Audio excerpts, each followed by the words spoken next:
खूप विचार करत होतो की अरे हे लोकांना आवडेल की नाही, की मला लोकं एक्सेप्ट करतील की नाही.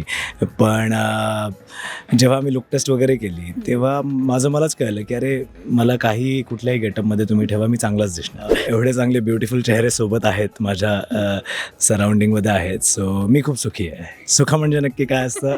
त्याचं उत्तर हेच आहे. सुख म्हणजे नक्की हेच असतं. जेव्हा 2 वेगवेगळ्या पर्सनॅलिटीज एकत्र येतात, तेव्हा काय गंमत होते, ते अधिराज आणि नित्या समोरासमोर आल्यावर बघायला मिळेल. आणि जयदीप गौरीची केमिस्ट्री चांगली होतीच. आय एम शुअर अधिराज आणि नित्याची केमिस्ट्रीसुद्धा लोकांना आवडेल. Hello, me Aditi. इट्स मज्जामध्ये तुम्हा सगळ्यांचं स्वागत. तुमचा आवडता कलाकार माझ्यासोबत आहे. सुख म्हणजे नक्की काय असतं या मालिकेच्या सेटवर आली आहे आणि नवा पाहुणा जो तुम्हाला माहिती आहे, अधिराज माझ्यासोबत आहे. कसा आहे? खूप छान, मजेत. राम राम मंडळी. हे मला अपेक्षित होतं, कारण की लास्ट इंटरव्ह्यूमध्ये आपलं बोलणं झालं होतं की तू मला त्याच लँग्वेजमध्ये थोडंफार काहीतरी बोलून दाखवणार आहेस. तर जेव्हा तू आता सेटवर येतोस, अधिराज म्हणून येतोस, जयदीप म्हणून येत नाही, काय वाटतं, कसं वाटतं? जयदीपला मिस करतोय ऑफकोर्स. जयदीप हे असं कॅरेक्टर होतं की महाराष्ट्रातच नाही, जगभरात जिथे कुठे आपला मराठी प्रेक्षक आहे, तर तिथपर्यंत जयदीप पोचलेला आणि जयदीपमुळे मंदार जाधव पोचला आहे.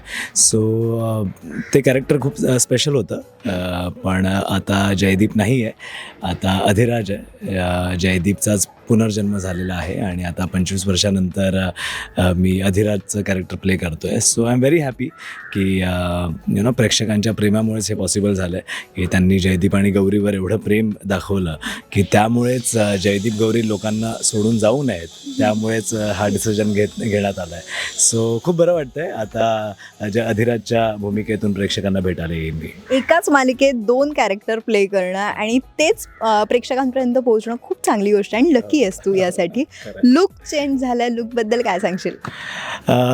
जसं तू आधी म्हणालीस एकाच मालिकेत 2 कॅरेक्टर्स, तर खरं आहे खूप कमी कलाकारांना हा चान्स मिळतो. So I am very lucky की एकाच मालिकेत जयदीपसुद्धा मी प्ले केलं आहे, जयवंत देशमुखसुद्धा मध्यंतरी मी प्ले केलं होतं, म्हाताराचं ते कॅरेक्टर होतं, आणि आता Adhiraj. So I am very happy and feeling blessed, feeling lucky की माझ्यावर एवढा विश्वास दाखवला आहे प्रेक्षकांनी, चॅनलने आणि चॅनलच्या टीमने, डिरेक्टरने.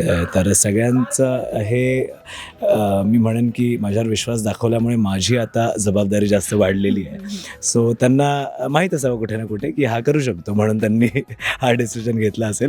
पण काय बोलू अजून, खूप बरं वाटतं आहे की आता मी अधिराजचं कॅरेक्टर प्ले करतो आहे. पण जेव्हा तू सीन वगैरे शूट करतोस, तो काय लहेजा असतो, आता बोलण्याचा चेंज झालाय, तर असं मध्ये कधी होतं की जयदीप बाहेर आलाय? सुरुवातीला होत होतं, म्हणजे आता जवळपास 10-12 दिवस झाले मी अधिराजच्या भूमिकेत आहे. सुरुवातीला ऑफकोर्स ते होणार, कारण की आम्हाला एका दिवसाचा पण ब्रेक नव्हता मिळालेला. जयदीपचं शूटिंग मी संपवलं आणि लगेच दुसऱ्या दिवसापासून, इनफॅक्ट मी म्हणेन की आम्ही शूटिंग कसं मागचं पुढचं करतो, तर आम्ही अधिराजची एंट्री वगैरे आधी शूट केली, त्यानंतर जयदीप आणि गौरी मरतात ते शूट केलं. सो ऑलरेडी मी अधिराजच्या कॅरेक्टरमध्ये होतो, त्यानंतर परत जयदीपच्या कॅरेक्टरमध्ये येऊन जयदीपला मारलं आम्ही आणि मग परत अधिराजच्या भूमिकेत. असं बॅक अँड फोर्थ चालू होतं. तर आता सेटवर येताना जयदीप जो होता तो एक सोफिस्टिकेटेड क्लासी मुलगा होता, तर त्या पद्धतीने मी जरा वावरायचो सेटवर, जरा ते म्हणतात ना की जरा रोलमध्ये राहणं. तर आता अधिराज हा रांगडा मुलगा आहे, आपल्या फॅमिलीवर, आपल्या गावावर प्रेम करणारा मुलगा आहे, मातीतला मुलगा आहे, गावावर खूप प्रेम आहे त्याचं. तर त्याचं वावरणं, त्याचं बोलणं चालणं हे खूप रॉ आहे आणि खूप छान आहे, खूप गंमत आहे त्याच्यात. तर तसाच वावरण्याचा प्रयत्न करत असतो मी. युनिटवाल्यांशी, लोकांशी जेव्हा मी बोलतो, नॉर्मल कॉन्व्हर्सेशन जेव्हा पण करतो, तेव्हा पण मी त्यांना असं जरा असं भुसनळ्या आणि हे सगळं असं बोलून त्यांना बोलवतो. हो. तर कॅरेक्टरमध्ये राहण्याचा थोडा प्रयत्न आहे, पण मला गंमत पण वाटते आणि मजासुद्धा येते याच्यात. तू दोन्ही लुकमध्ये हँडसम दिसतोयस आणि आजही तसाच दिसतोयस. पण फॅमिलीमधून काही रिॲक्शन आलेत का? म्हणजे तुझ्या वाईफ जी तुला ऑलवेज सपोर्ट करते, पण जयदीप की म्हणजे आत्ताचं कॅरेक्टर, कोणतं कॅरेक्टर तिला जास्त आवडतं? तिला दोन्ही आवडतात. म्हणजे जयदीप तिला आवडायचाच, पण अधिराजसुद्धा तिला आवडतो आहे आता.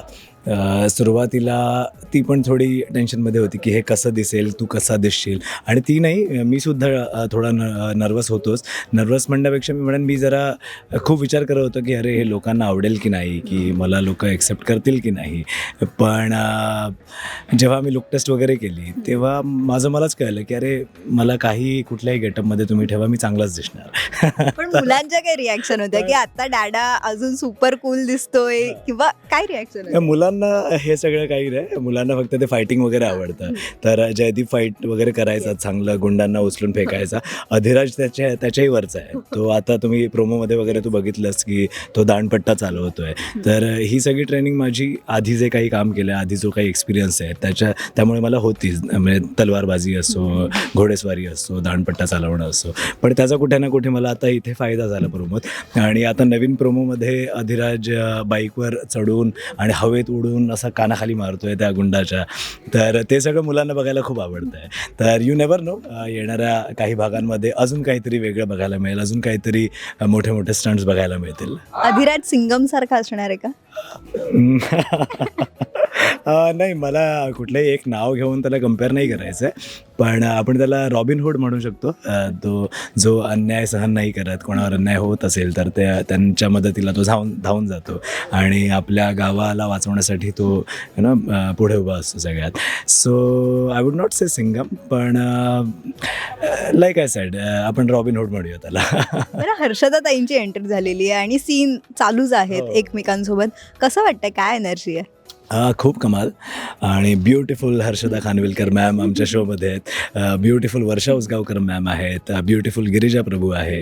सो एवढे चांगले ब्युटिफुल चेहरे सोबत आहेत, माझ्या सराउंडिंगमध्ये आहेत. सो मी खूप सुखी आहे. सुख म्हणजे नक्की काय असतं त्याचं उत्तर हेच आहे. सुख म्हणजे नक्की हेच असतं. पण ऑन अ जेन्युइन नोट, मला खूप बरं वाटतं आहे आणि खूप आनंद होतो आहे की हर्षदा मॅम आमच्या शोचा पार्ट आहेत आता. आणि त्यांचं कॅरेक्टरसुद्धा खूप चांगलं आहे. गावातल्या सरपंचबाई आहेत त्या, आणि त्या पॉलिटिक्स खेळणाऱ्या आहेत. आणि त्या चेहऱ्यावर एक मनात एक असं त्यांचं खूप छान बऱ्याच शेड्स असलेलं कॅरेक्टर आहे ते. तर आणि त्या कमाल ॲक्ट्रेस आहेतच.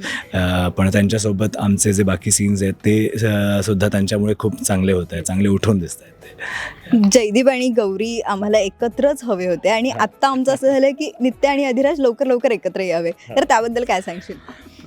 जयदीप आणि गौरीच्या आयुष्यात सुख नव्हतं असं ऑडियन्सचं म्हणणं आहे. तर आता त्यांच्या आयुष्यात सुख यावं, त्यामुळे अधिराज आणि नित्याचा पुनर्जन्म झाला आहे. त्यासाठी त्यांना 25 वर्ष लागली त्या सुखाच्या शोधात.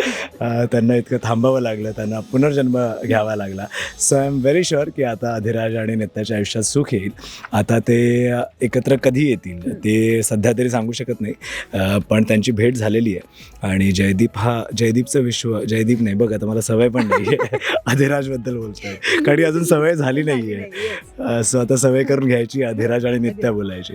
सो अधिराजचं जे विश्व आहे ते कम्प्लिटली वेगळं आहे. तो गावातला माणूस आहे. आणि नित्या जी आहे ती शहरातली मुलगी आहे, चांगली, ती आता क्लासी मुलगी आहे. तर जेव्हा दोन वेगवेगळ्या पर्सनॅलिटीज एकत्र येतात तेव्हा काय गंमत होते ते अधिराज आणि नित्या समोरासमोर आल्यावर बघायला मिळेल. आणि जयदीप गौरीची केमिस्ट्री चांगली होतीच. आय एम शुअर अधिराज आणि नित्याची केमिस्ट्रीसुद्धा लोकांना आवडेल. पण खूप गंमत होणार आहे, म्हणजे पुढे त्यांची भेट जशी जशी होत जाईल तसं त्यांच्यातलं ते दोघं अजून एकत्र येतील की एकमेकांपासून अजून लांब जातील ते सगळं बघण्यात मजा आहे. सो आता फारसं काही सांगत नाही मी. बरं, आता सेटवर जेव्हा तू येतोस तेव्हा जयदीप, मंदार की अधिराज, कोणतं नाव पटकन लोक घेतात आणि तू लगेच कोणत्या नावाला होकार देतोस? आता मी खरं सांगू का, सेटवरच्या लोकांना पण सवय नाही झाली अधिराजची, कारण की आम्हाला ब्रेकच नाही मिळाला. आम्ही कंटिन्युअसली शूट करतोय, जयदीपला मारलं आणि नवीन सीन्स सुरू केले वगैरे, ते सगळं झालं. आता आधी मी यायचो तेव्हा मंदार आणि जयदीप म्हणून मला हाक मारायचे.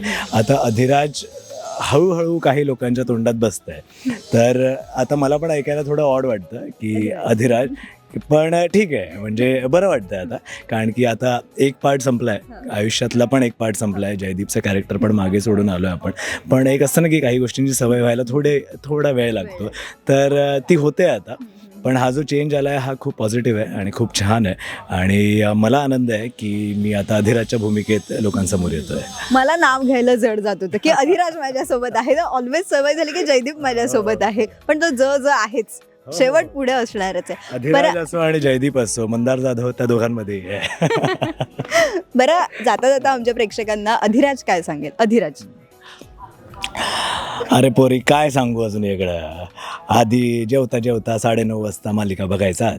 आता जेवण झाल्यावर काहीतरी गोड खाता खाता मालिका बघा रात्री 10 वाजता. सुख म्हणजे नक्की काय असतं.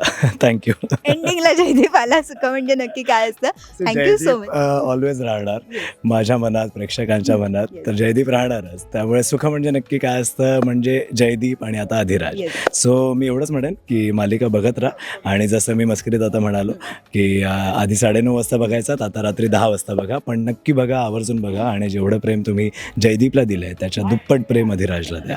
अधिराज राज्य गाजवायला 10 वाजता भेटणार आहे. येस, क्या बात आहे. Thank you. Thank you so much. Marathi चित्रपटसृष्टीतील लेटेस्ट अपडेट्स आणि गॉसिपसाठी आमच्या चॅनेलला सबस्क्राईब करा आणि बेल ऐकन दाबायला विसरू नका.